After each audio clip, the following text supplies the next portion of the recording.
अस्सलाम वालेकुम students. Exercise 3.3 question number 4।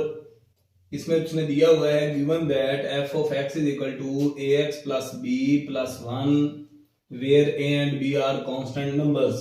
उसने कहा कि ये कोई फंक्शन दिया हुआ है F of x is equal to A X plus B plus 1 और एफ ऑफ 3 जो है वो 8 के इक्वल है, एफ ऑफ 6 जो है ना ये 14 के इक्वल है। तो आपने ए और बी इसकी वैल्यूज जो है ना ये फाइंड करनी है। हल करना शुरू करेंगे। यहां से जो है ना वो इसको हल करना शुरू करते हैं। ये दिया हुआ है F of x is equal to A X plus B plus 1। जब एक्स की वैल्यू जो है ना यहाँ पे दिया हुआ है एफ ऑफ 3, इसका मतलब यहाँ पे हम पुट करेंगे put x is equal to 3, तो ये बन जाएगा f of 3 a of 3 plus b plus 1। और ये भी बात है कि f ऑफ 3 उसने 8 के इक्वल दिया है। इसका मतलब इन दोनों को मल्टीप्लाई करें तो ये बनेगा 3a plus b plus 1 is equal to ये वाला 8 और ये बन गया 3a plus B is equal to 8 minus ये 1 उधर चला गया माइनस का हो गया, तो 3a plus B is equal to 7। ये हमारे पास जो है वो ए की इक्वेशन आ गई, इसको हम कर देंगे 1। इसी तरह से हम दूसरे वाली साइड को सॉल्व करेंगे। दूसरी तरफ जो है वो हम एंड यहां पे लिखें एंड f ऑफ x, फिर वैल्यू लिखें f of x is equal to A X plus B plus 1। अब यहां पे x की जगह पे 6 पुट करेंगे। यहां लिखें putting x is equal to 6। जब x को 6 पुट किया यहां पे तो ये आ गया f of 6 is equal to a of 6 plus b plus 1। f of 6 अब ये किसके इक्वल था, f ऑफ 6 14 के, तो ये आ जाएगा 6a plus b plus 1 is equal to ये वाला 14, क्योंकि f ऑफ 6 जो है ना ये 14 के इक्वल है। अब यहां मान इधर ले जाएं तो 6a plus b is equal to 14 minus 1, 6a plus b is equal to 13। ये इक्वेशन नंबर 2 है। अब ऐसे करें इक्वेशन नंबर 1 जो है ना वो भी यहीं पे लेके आगे लिखें, तो ये आ जाएगा 3a plus b is equal to 7। ये आ जाएगी इक्वेशन नंबर 1। और इन दोनों को ना जब ये प्लस का है ये प्लस का है, जब ये एक जैसे साइन हो और हम अगर ऐसे ही लिख देंगे तो ये 2b बन जाएगा। सब्ट्रैक्ट करेंगे तो ये प्लस का हो जाएगा, ये माइनस का कट जाएंगे, तो इसका मतलब यहाँ पे इसको इनको सब्ट्रैक्ट कर दें तो ये भी साइन चेंज हो जाएगा, ये भी चेंज हो जाएगा, ये भी, ये इससे कट गया। 6a उसमें से 3a माइनस किया तो 3a इज इक्वल टू 13 में से 7 माइनस किए 6, तो इधर भी डिवाइड में 3 इधर भी डिवाइड में 3, तो a आ जाएगा 6 डिवाइडेड बाय 3 से कट गया, तो a is equal to 2। a की वैल्यू आ गई। अब इक्वेशन नंबर 1 या इक्वेशन नंबर 2 ये वाली इनमें से किसी भी इक्वेशन में वैल्यू पुट कर दें a की तो हमारे पास b की वैल्यू आ जाएगी। 1 में पुट कर देते हैं, पुटिंग इन 1, पुटिंग इन 1 में पुट करेंगे तो ये रकम क्या है 3a plus b is equal to 7।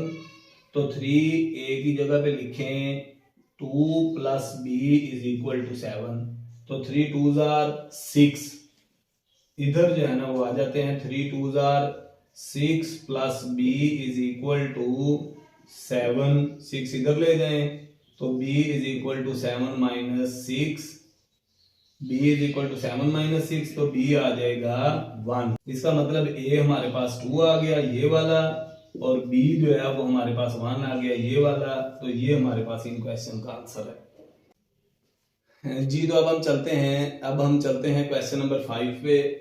Question number 5 में उसने दिया हुआ है कि g ऑफ x जो है वो हमारे पास g of x is equal to A X plus B plus 5, ये g ऑफ x है, where a and b are constant numbers. अब यहाँ पे g ऑफ -1 जो है ना वो 0 है, तो इसका मतलब यहाँ पे हम पुट करेंगे, putting x is equal to -1, क्योंकि ये वाला -1 है, तो जब -1 पुट करेंगे put g of -1 is equal to a of -1 plus b plus 5। अब इसको g ऑफ -1 जो है ना ये हमारे पास किसके इक्वल है, इधर लिख लेंगे a ऑफ -1 माइनस a बनेगा plus b plus 5 is equal to 0। ये हमारे पास इसकी रकम बन गई। अब ये वाला 5 इधर ले जाएं तो -a plus b is equal to -5, इसको हम इक्वेशन 1 कह देते हैं। इसी तरह से अब g ऑफ 2 लेना है।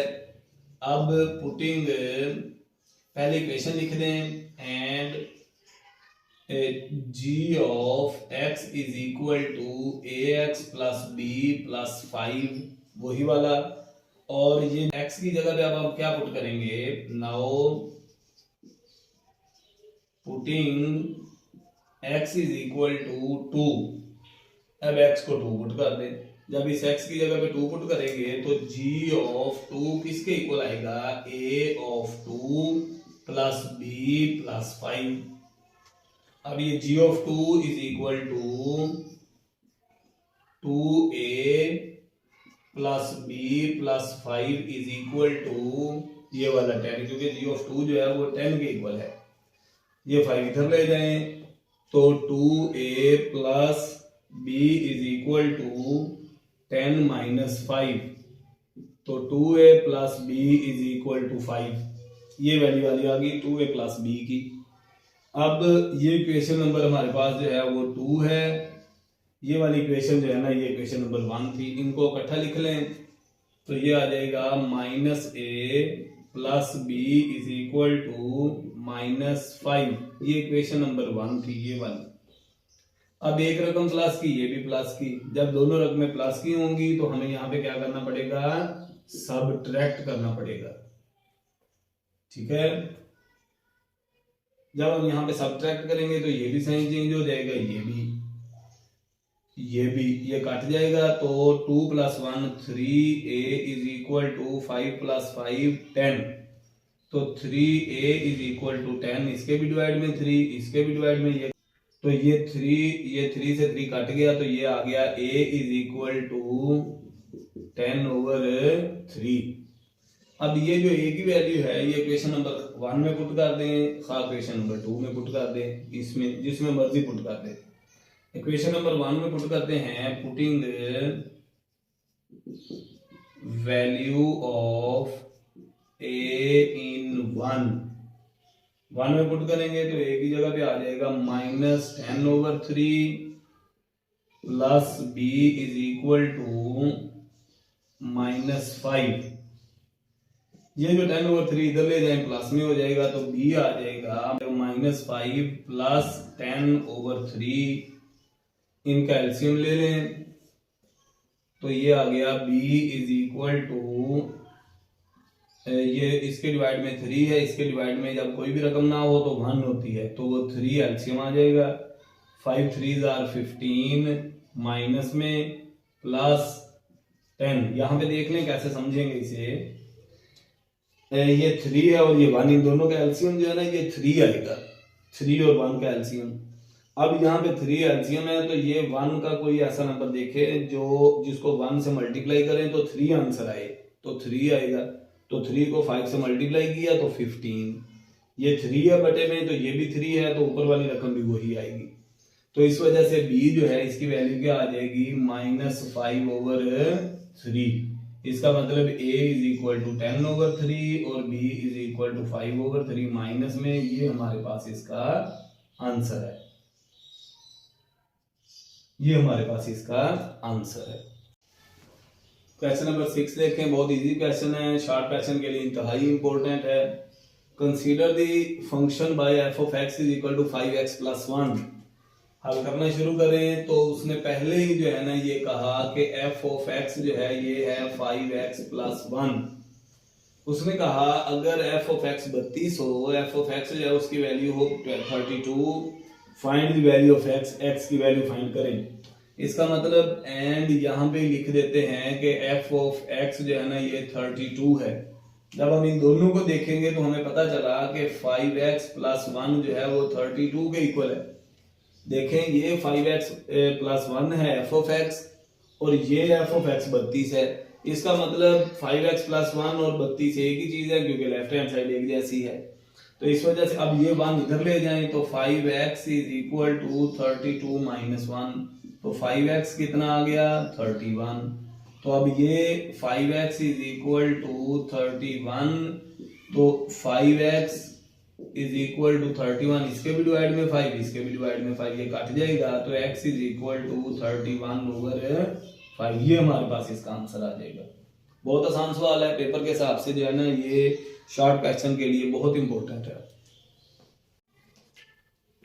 जी। क्वेश्चन नंबर 7 जो है इसकी देखें, consider the function. Question number 7 जो है ना वो 4 और 5 की तरह ही है। 6 जो है वो सिंपल क्वेश्चन था, ये जो 7 है सेम उसी तरह ही है क्वेश्चन नंबर 4 और 5 की तरह।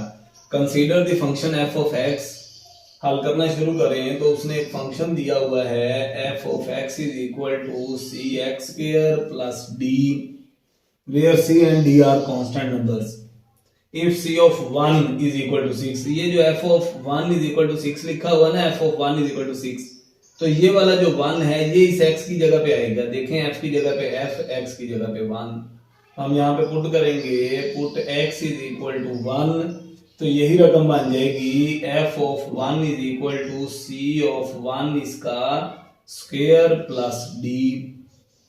और ये भी कहा हुआ है कि ये 6 के इक्वल है तो इसका मतलब ये c प्लस डी जो है ना ये 6 के इक्वल आ जाएगा। इसको हम 1 कह देंगे।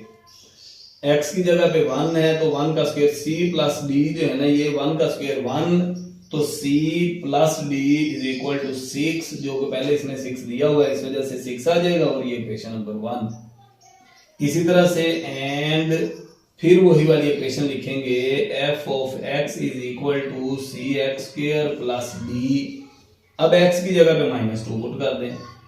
f of -2 is equal to c of ये वाला c ऑफ -2 इसका स्क्वायर प्लस d। तो -2 का स्क्वायर क्या बनेगा 4, 4 को c से मल्टीप्लाई किया 4c plus d is equal to ये आ जाएगा 10। तो ये 10 है, ये इक्वेशन नंबर बन जाएगी 2। अब दो इक्वेशंस आ गई हैं, एक ये वाली इक्वेशन और एक ये वाली, इनको ऊपर नीचे लिख लें। तो एक लिखेंगे c प्लस डी जो है ना ये 6 के इक्वल है और 4c प्लस डी जो है ये 10 के इक्वल है। अब ये d प्लस का ये d प्लस का, तो जब एक जैसी अलामतें हों तो सवाल को हल करने के लिए सबट्रैक्ट करें। सबट्रैक्शन में इसका साइन भी चेंज, ये भी चेंज और ये भी चेंज। सबट्रैक्शन में नीचे वाले जो होते हैं ना इनकी अलामतें बदल देते हैं। ये d से कट जाएगा तो c और ये माइनस का 4c तो ये आ जाएगा माइनस का 3c is equal to 6 minus 10 तो ये आ जाएगा -4। तो -3c इज इक्वल टू -4 इसके भी डिवाइड में -3 इसके भी तो ये कट जाएगा तो c इज इक्वल टू 4/3 ये c की वैल्यू है। अब ये वाली वैल्यू किसी भी इक्वेशन में पुट कर दे 1 में पुट कर देते हैं। पुटिंग इन 1 ये इक्वेशन नंबर 1 है तो c plus d is equal to 6 c की जगह पे आ जाएगा 4/3 plus d is equal to 6। c की जगह पे 4/3 प्लस का प्लस d की जगह पे d इज इक्वल टू 6 बराबर वैसे का वैसे ही। तो ये आ जाएगा 4/3 इधर ले जाएं तो d is equal to 6 minus 4/3। जब कोई रकम इधर प्लस की है बराबर की दूसरी तरफ जाएगी तो माइनस की हो जाएगी तो d बराबर 3 और इधर बटे में 1 है तो इनका एलसीएम लेंगे तो 3 आएगा। तो ये आ जाएगा 6 3s are 18 minus 4 1s are 4। जब एलसीएम जो है ना वो इन दोनों रकमों को मल्टीप्लाई करके आ रहा हो तो ऊपर वाली रकमों में इसको इससे मल्टीप्लाई करते हैं 6 3s are 18 minus 4 1s are 4 तो d बराबर आ गया 14/3। तो इसका मतलब ये है कि c इज इक्वल टू 4/3 और d इज इक्वल टू 14/3 ये हमारे पास इसके आंसर बनेंगे। इसके साथ ही हमारी एक्सरसाइज 3.3 जो है ना वो कंप्लीट हुई।